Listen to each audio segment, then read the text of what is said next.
Good evening, listeners. Tonight we uncover the hidden, almost unbelievable tales of World War II. From deserted battlefields to unlikely heroes, our journey through echoes of the unthinkable reveals the strange truths behind the war's most secretive stories. Prepare to be amazed as our first story takes us to the Aleutian Islands, where the expected fierce battle turned into an eerie encounter with the unexpected. Join us for an evening of extraordinary wartime narratives. The first story, Aleutian Absurdity, the Empty Island Invasion. The frigid winds whipped across the deck of the naval vessels as they cut through the choppy waters of the North Pacific. On board, the soldiers of the 7th Division, along with mountaineer regiments and special forces, braced themselves for what they anticipated would be a fierce battle to retake Kiska Island from the Japanese invaders. As the ships neared their destination, tension gripped the men. They had trained tirelessly for this moment, honing their skills and steeling their resolve for the impending conflict. The plan was straightforward: land on the shores of Kiska, establish a beachhead, and push inland to drive out the enemy. But as the landing craft hit the shore and the soldiers stormed the beaches, they were met not by the hail of gunfire they had expected, but by an eerie silence. Confusion rippled through the ranks as they scoured the landscape for signs of the enemy. It wasn't long before the truth became painfully clear. The Japanese had vanished without a trace. The island, which had been heavily fortified in anticipation of an American assault, now lay deserted. The initial relief of encountering no resistance quickly turned to disbelief, then horror, as reports filtered in of casualties caused not by enemy fire, but by friendly forces. Men stumbled into hidden traps, succumbed to frostbite in the unforgiving terrain, and fell victim to accidents in the fog of war. Amidst the chaos, the grim reality set in. Nearly 100 men had lost their lives in a battle that never was. They had paid the ultimate price for a strategic blunder of monumental proportions. In the aftermath of the debacle, questions swirled about how such a catastrophic mistake could have occurred. Intelligence failures, miscommunication, and the fog of war all played their part in the tragedy of Kiska. But for those who had fought and died on that desolate island, there could be no consolation, no justification for the senseless loss of life. They had been sent to fight an enemy that wasn't there, to spill blood on soil that held no adversary. As the ships withdrew from Kiska and the mists of the Aleutians swallowed the empty landscape, the echoes of that fateful day would linger, a haunting reminder of the folly of war. The second story, Wojtek's War, the bear who became a soldier. The tale of Wojtek begins in a far less hostile setting than the bloody battles of World War II might suggest. It was in the spring of 1942, amidst the Iranian mountains, where a group of Polish soldiers stumbled upon a local boy cradling a Syrian brown bear cub whose mother had been shot by hunters. The soldiers, recently released from Soviet gulags and making their way through the Middle East to rejoin the fight, were instantly charmed by the bear. In exchange for a few cans of meat, they acquired the cub, unknowingly beginning one of the war's most endearing stories. As the soldiers continued their journey, the bear cub, named Wojtek, a Slavic name meaning joyous warrior, grew rapidly, both in size and in the affections of the men. They fed him condensed milk from vodka bottles, and as he grew, his diet expanded to include fruits, marmalade, honey, and eventually beer, which became his favorite drink. Wojtek quickly adapted to life among the soldiers, sleeping in tents, taking showers, and play wrestling with the men, who treated him as one of their own. The unit was eventually reorganized into the 22nd Artillery Supply Company and made their way to the Italian front.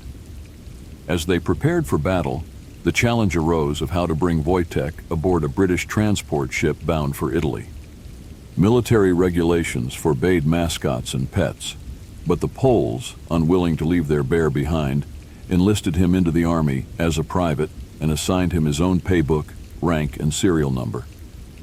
Wojtek was now officially a soldier. Wojtek's most famous contribution came during the Battle of Monte Cassino, one of the war's fiercest conflicts. As the artillerymen labored to supply the guns, Wojtek watched and soon began imitating their actions. To the astonishment of all, he started carrying ammunition crates, tirelessly hauling heavy boxes of artillery shells without any training, never dropping a single one. His efforts not only boosted the morale of his unit, but also earned him a promotion to corporal. Throughout the Italian campaign, Wojtek continued to serve his unit with distinction, his story spreading joy and laughter amid the grim realities of war. After the war ended, Wojtek and his unit were stationed in Scotland. When the soldiers demobilized, Wojtek was placed in the Edinburgh Zoo, where he became a beloved attraction. Veterans of the 22nd would often visit, jumping the fence to wrestle their old friend and share a beer, reminiscing about the war years spent with the unusual but brave soldier. Wojtek's story is not just one of war, but of friendship and the resilience of the human and animal spirit. His life with the soldiers serves as a poignant reminder of the bonds that form in the most unlikely circumstances, and how, even in the throes of conflict, there can be moments of profound companionship and affection. The third story, Crossing Lines, an American with the Red Army. Joe Birrell's story begins in the small town of Muskegon, Michigan, where he was born and raised before joining the U.S. Army during World War II. As a member of the 101st Airborne Division, Joe was among the thousands of paratroopers who jumped into Normandy on D-Day, beginning his combat journey with a mission fraught with danger and uncertainty. However, Joe's war took an unexpected turn shortly after his landing in France. Captured by German forces during Operation Market Garden, he became a prisoner of war. The Stalag, grim and unforgiving, was a far cry from the freedom of the skies over Normandy. Despite the harsh conditions, Joe's spirit remained unbroken, and his resolve to escape never wavered. After several failed attempts and brutal reprisals from his captors, he successfully escaped from the POW camp in early 1945. With nothing but determination guiding him, Joe embarked on a harrowing journey across the war-torn German countryside. His aim was simple yet perilous: to rejoin his comrades and continue fighting. But fate had another plan for him. As he navigated the dangerous terrain, Joe stumbled upon a Soviet tank battalion, commanded by the formidable Alexandra Samosenko, the only female tank commander in the war. With a mixture of audacity and luck, he managed to convince her of his identity and intentions. And remarkably, Joe was enlisted to fight alongside the Red Army. Adopted into the battalion, Joe quickly adapted to his new role. His skills as a demolitions expert were invaluable during the Soviets' fierce push towards Berlin. He participated in several key battles, using his expertise to disable enemy defenses and clear paths for his adopted comrades. His unique position as an American fighting in a Soviet unit drew curiosity and admiration from the Red Army soldiers, who were both baffled and impressed by his presence. Joe's dual service culminated in the heart of Berlin, where he was part of the final assault on the Reichstag. The fall of Berlin marked not only a significant victory for the Allies, but also the end of Joe's extraordinary military journey. However, his story did not end there. After the war, Joe was rearrested by his own country's forces, mistaken as a spy due to his unconventional wartime record. After a series of interrogations, his identity and story were finally verified, leading to his return to the United States. Back home, Joe Birrell was hailed as a hero, a man who had served his country in ways no other American soldier had. His experiences reflected the complexities and absurdities of war, showcasing an incredible journey of resilience, adaptability, and the unexpected friendships formed across the front lines. Joe Birrell's story serves as a testament to the unpredictable nature of war and the extraordinary lengths to which individuals will go to fight for their country and their comrades, regardless of the uniform they wear. The fourth story, The Last Stand of the Fighting Dentist. Ben Salomon's story begins not on the battlefield, but in a dental clinic in the U.S. Army. Drafted into service during World War II, Ben was initially stationed away from the front lines, tasked with tending to the dental needs of his fellow soldiers. However, as the war intensified, so did his role in it. Assigned to the 27th Infantry Division as a regimental dentist, Ben found himself deployed to Saipan in the Pacific Theater, a strategic location crucial for the Allies' push towards Japan.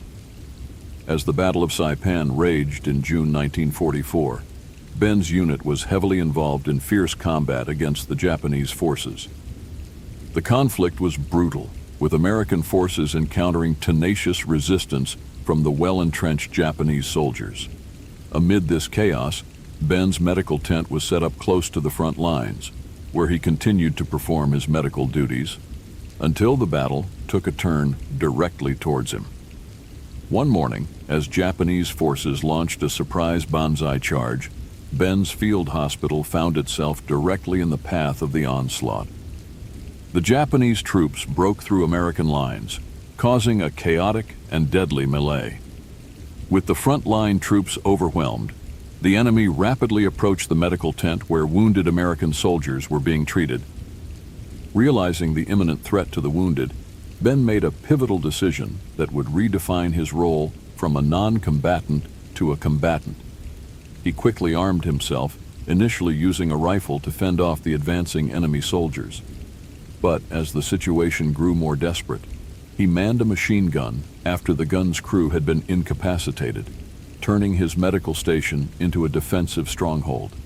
For hours, Ben held off the enemy advances, allowing for the evacuation of the wounded. His actions during those critical moments were nothing short of heroic.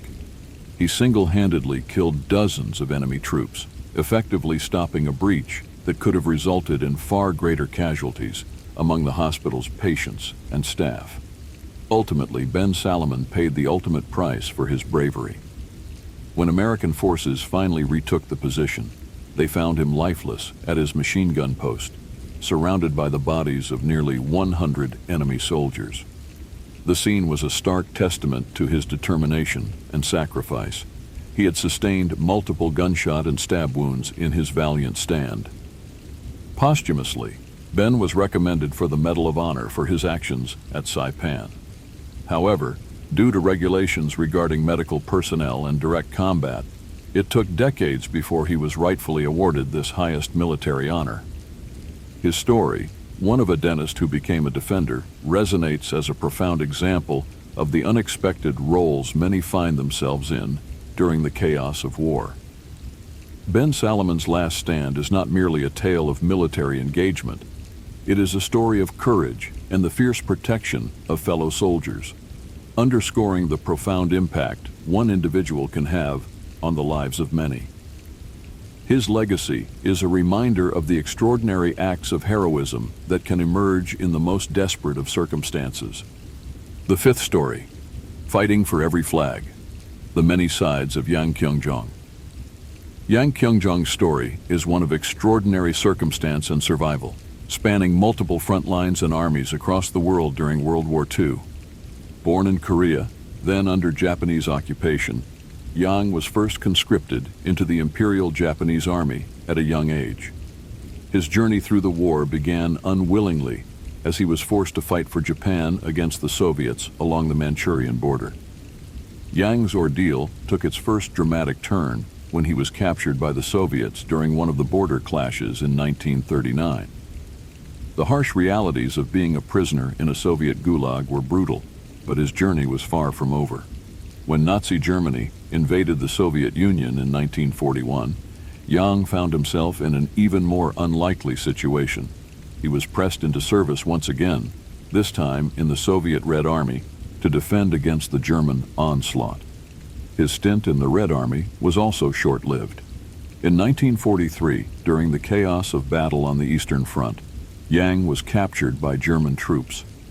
Demonstrating the cruel ironies of war, he was then conscripted into the Wehrmacht, where he was sent to fight on the Western Front. It was here, during the Normandy invasion of 1944, that Yang's journey through the armies of the Axis and Allies reached its climax. Wearing a German uniform, he was captured by American paratroopers. Taken prisoner by the very forces that represented his final adversary, Yang was transported to a POW camp in Britain. His identity as a Korean in a German uniform puzzled his captors and fellow prisoners alike. Throughout his interactions, Yang remained a figure of curiosity and sympathy, his story shedding light on the complex and often cruel nature of war, where individuals are swept by the tides of national ambitions far beyond their control. Yang Kyung-jong was eventually released from captivity in 1947 after the war had ended. His life post-war remains shrouded in mystery, a poignant emblem of the countless lives anonymously entangled in the global conflict. Returning to civilian life, Yang's experiences across different battlefields, under different flags, highlighted the arbitrary fate many individuals faced during the war.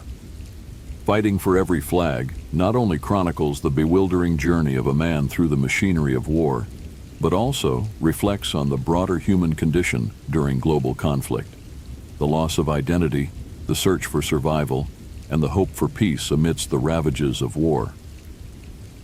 Yang's story, unique yet universally resonant, serves as a powerful reminder of the resilience of the human spirit against overwhelming odds. Thank you for following the entire story. If you enjoyed these stories of astonishing events and unlikely heroes, please let us know. Drop us a comment, share your thoughts, or leave a like. We love hearing from you and appreciate your feedback. Join us next time for more tales that bring the pages of history to life. Until then, good night, and keep the spirit of curiosity alive.